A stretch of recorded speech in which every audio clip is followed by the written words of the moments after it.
Om Shirima. Leitura do Devi Bhakti Amrita em celebração ao Navaratri, das muitas faces do Divino. O testemunho dos sábios e das escrituras sagradas da Índia, especificamente de dentro do escopo do Advaita ou filosofia não dual, é que a forma mais elevada de devoção é aquela em que o Supremo é compreendido e evidenciado como o absoluto sem atributos, nome ou forma. De fato, a adoração do Deus impessoal é celebrada em diferentes escrituras e nenhuma delas nega a dificuldade em se estabelecer este tipo de devoção para com algo que não tenha nenhuma aparência ou nomeação. Como estamos condicionados a pensar em nós mesmos como uma entidade com nome, forma, atributos e qualidades, para nós é extremamente difícil conceber algo que possa estar para além daquilo que nos define, um engano, obviamente, e para além das ideias de existência ou não existência. Como os videntes poetas do passado estavam cientes disto, deram nome, virtudes e aparências ao divino, compondo assim um magnífico e assombroso panteão. O que pode fazer crer que é o politeísmo ou o panteísmo o que identifica e rege a experiência religiosa e mística dos hindus.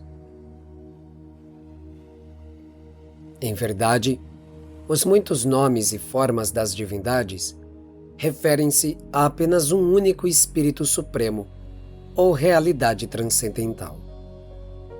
Cada nome e forma divinos são epítetos e representações iconográficas que atendem um ou outro aspecto deste Absoluto Supremo.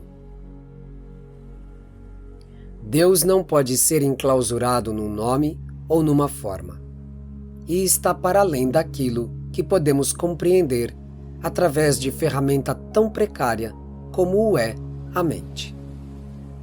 Nossa razão não pode abranger aquilo que é inexprimível e inconcebível ao intelecto. Portanto, considerando nossa triste condição de identificação com aquilo que não somos, o impermanente e transitório, os rishis, ou sábios poetas videntes, manifestaram no campo uma infinidade de epítetos e arquétipos para representar aquilo que é inconcebível e transcendental. Há deidades para todos os gostos, para todas as atividades, virtudes e necessidades. Deidades associadas, na maioria das vezes, com a natureza e outras mais abstratas, coerentes com a concepção da divindade impessoal.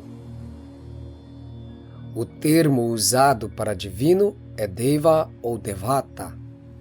De modo geral, cada tradição ou linhagem espiritual, Kula, Sampradaya, Sangha, etc., possui um ou mais devatas, para a representação de seus agrupamentos espirituais e práticas místicas. Encontramos famílias que por gerações adoram uma única e mesma divindade, tradição e herança ancestral, que é transmitida através do culto doméstico, antigo o suficiente para ignorarmos suas origens. Os textos mais antigos e considerados fundamentais para a fé hindu são os Vedas, que imprimiram e ainda imprimem as regras comportamentais e litúrgicas da Mãe Índia. Podemos dizer que nos Vedas estão as origens do Bhakti Marga, ou caminho devocional. Os 4 Vedas, Rigveda, Samaveda, Atharva Veda e Yajurveda, são coletâneas de hinos transmitidos de forma oral há milênios, e a maior parte destes hinos são dedicados à adoração litúrgica dos devas ou deuses. Toda a rica e esplendorosa prática religiosa e mística da Mãe Índia está ali registrada, e todo o conhecimento vindo posteriormente tem neste cancioneiro devocional a sua razão de existir ou modelo arquetípico.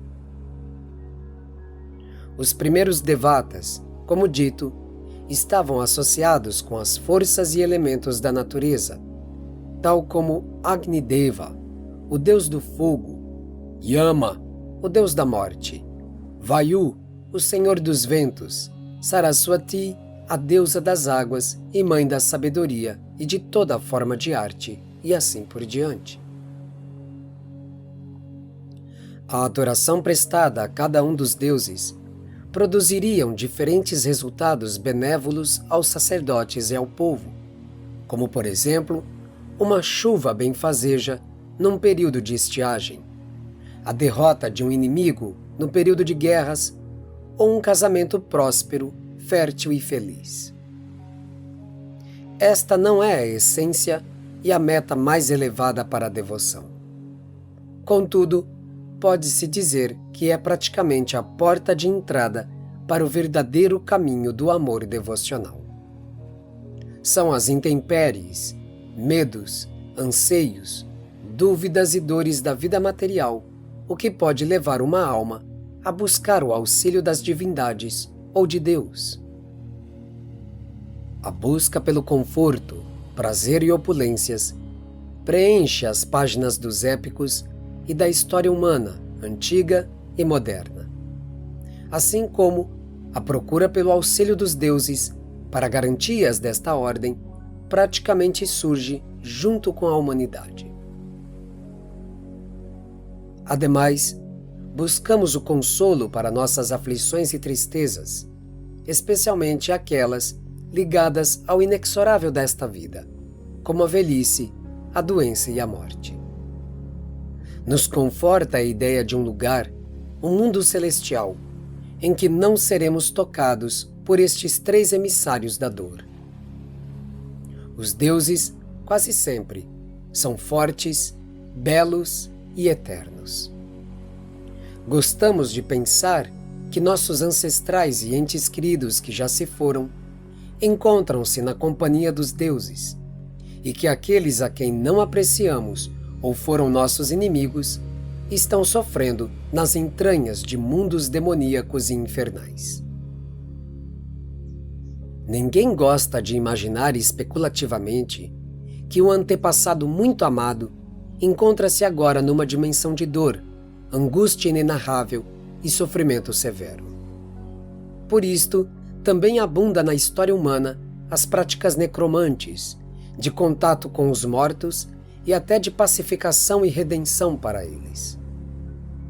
Cada uma destas atividades divinas precisa ser cumprida por um deva específico ou por um atributo ou poder superior. Assim, surgem os muitos deuses com suas ocupações peculiares. Além disto, temos uma inclinação natural por buscar uma identificação com um destes aspectos ou aparências.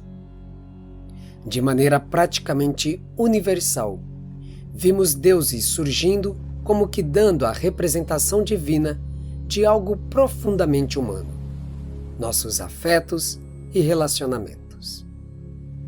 Os deuses passam a se relacionar uns com os outros, envolvem-se em disputas, ciúmes, em conflitos variados, por vezes motivados por conflitos e rivalidades passionais. Os deuses amam e odeiam, tal como os homens. Ainda encontraremos a primitiva iconografia da Sagrada ou Divina Família, as muitas trindades, surgindo em todo o tempo e nas mais diferentes culturas. Nós somos a imagem e semelhança de Deus, ou os deuses são feitos à nossa imagem e semelhança?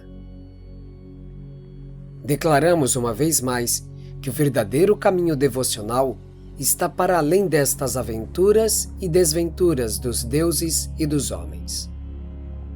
Todo este conteúdo lendário serve, em verdade, para explanar de forma metafórica sobre a condição venturosa e sofrida da própria humanidade.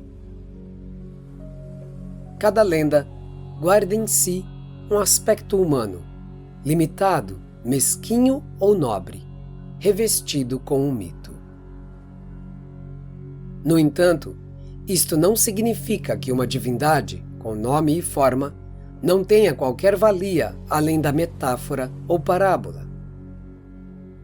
O Devata é um portal de acesso à realidade espiritual mais além dos conflitos e misérias desta vida efêmera.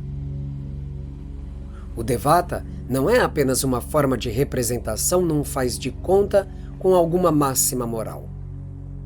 O Devata emblema qualidades e virtudes que conduzirão o devoto de volta à sua máxima realização espiritual. Não existe uma via única de humanização dos deuses. Há o caminho mais elevado de divinização do homem. Podemos dizer que para a espiritualidade primitiva da antiga Índia, um dito popular bastante conhecido tem um novo significado. Diga-me a quem adoras, e eu te direi quem tu és. A divindade garantirá bênçãos, proteção, inspiração e guia para aquele ou aquela que nasceu sob sua luz. Tudo isto nos leva para uma próxima questão. Como sabemos quem é o nosso Devata? A isto responderemos no próximo capítulo. Om Jayama.